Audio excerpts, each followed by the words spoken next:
Assalamualaikum warahmatullahi wabarakatuh. Apa kabar anak-anak ibu sekalian?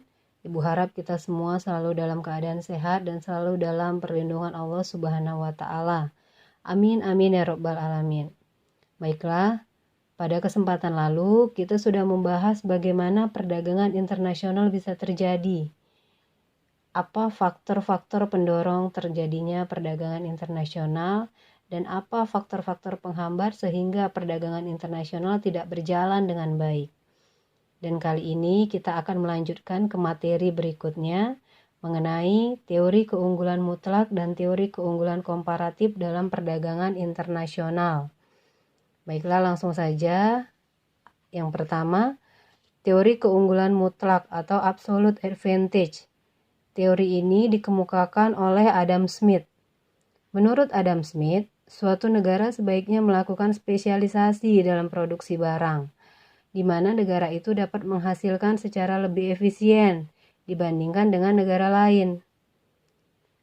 Dan berikut ini Ibu sudah menyiapkan data sebagai contoh untuk memudahkan kalian memahami seperti apa teori keunggulan mutlak. Dari data di atas kita bisa melihat ada dua negara yang dibandingkan, yaitu negara Jepang dan Indonesia. Diasumsikan, kedua negara tersebut hanya memproduksi dua jenis barang saja, dan masing-masing negara hanya memiliki dua faktor produksi. Kita bisa lihat di situ, Jepang bisa memproduksi beras itu sebanyak 3.000 kg, dan radio bisa diproduksi sebesar 50 unit. Sedangkan Indonesia bisa memproduksi beras sebesar 5.000 kg dan bisa memproduksi radio sebanyak 25 unit. Sehingga kalau kita lihat satu radio di Jepang itu sama dengan 60 kg beras. Sedangkan satu radio di Indonesia sama dengan 200 kg beras. Sehingga harga radio di Jepang itu relatif lebih murah daripada harga radio di Indonesia. Di sini kita bisa melihat bahwasanya Jepang itu lebih unggul di produksi radio dibandingkan Indonesia.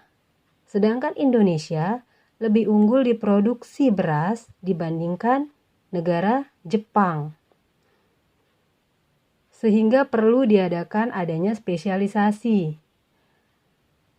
Karena dari data tersebut kita sudah bisa mendapatkan masing-masing keunggulan setiap negara, maka produksi barang dikhususkan untuk menghasilkan satu jenis barang saja. Melakukan spesialisasi di satu jenis barang saja. Kita lihat, setelah melakukan spesialisasi, Jepang bisa menghasilkan 100 unit radio. Karena diasumsikan Jepang memiliki dua faktor produksi. Dalam satu faktor produksi saja Jepang bisa mampu menghasilkan 50 unit. Maka setelah melakukan spesialisasi, maka Jepang bisa menghasilkan 100 unit. Karena kedua faktor produksinya diunggulkan untuk menghasilkan satu jenis barang saja. Begitu juga Indonesia. Sebelum spesialisasi, Indonesia mampu menghasilkan 5.000 kg beras. Sementara setelah spesialisasi, Indonesia bisa menghasilkan 10.000 kg beras karena kedua faktor produksi hanya dikhususkan untuk menghasilkan satu jenis barang saja. Dan kalau kita lihat total output sebelum spesialisasi, Jepang dan Indonesia itu hanya bisa menghasilkan 8.000 kg beras.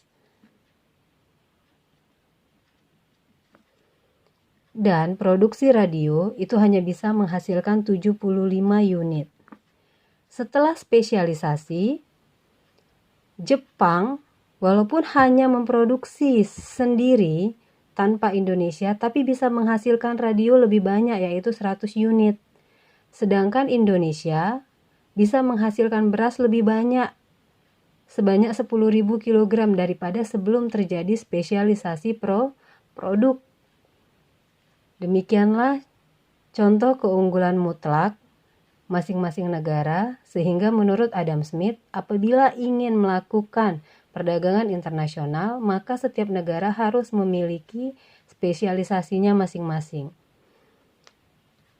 Ibu harap anak-anak sekalian bisa memahaminya dengan baik, sehingga nantinya bisa mengerjakan tugas yang akan Ibu berikan mengenai teori keunggulan mutlak.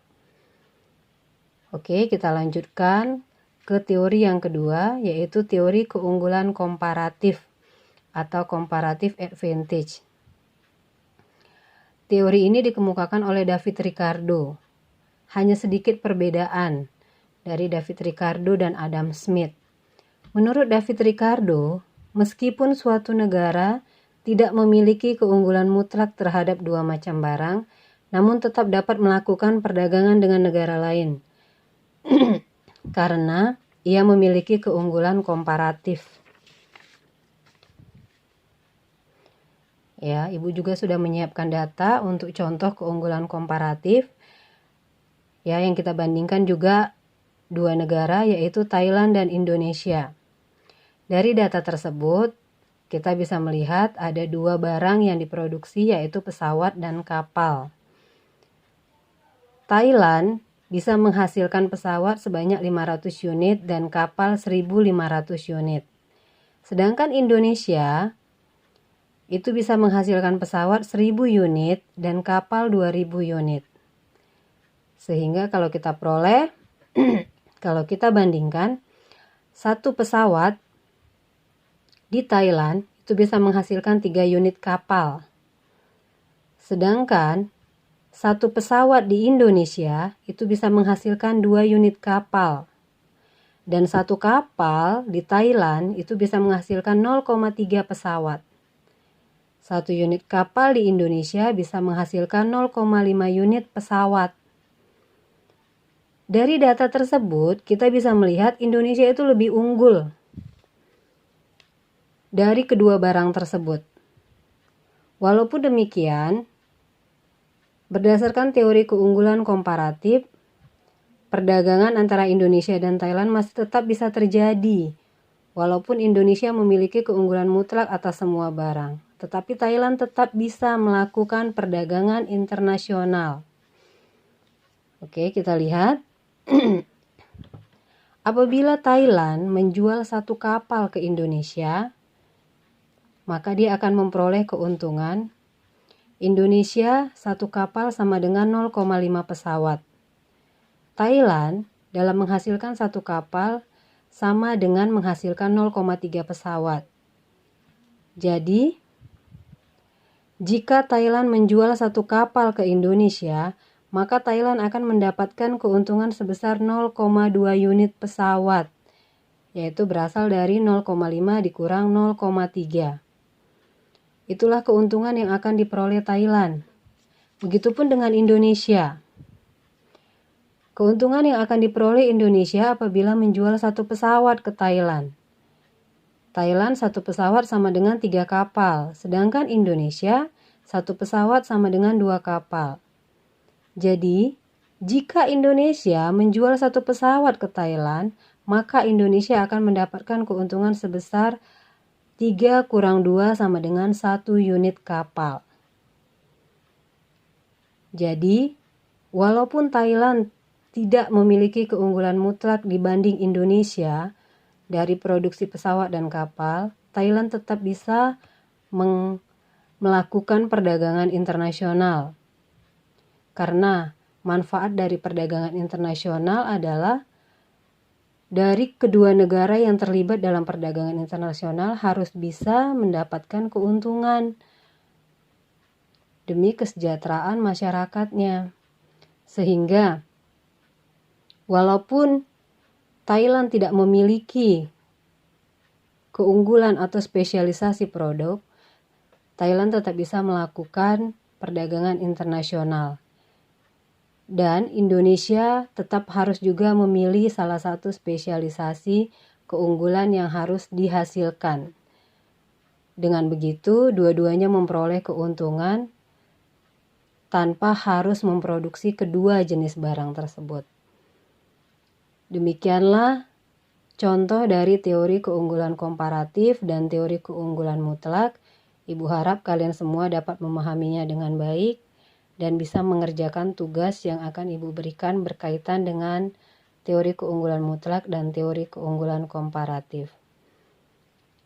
Baiklah, Ibu tutup dengan wassalamualaikum warahmatullahi wabarakatuh.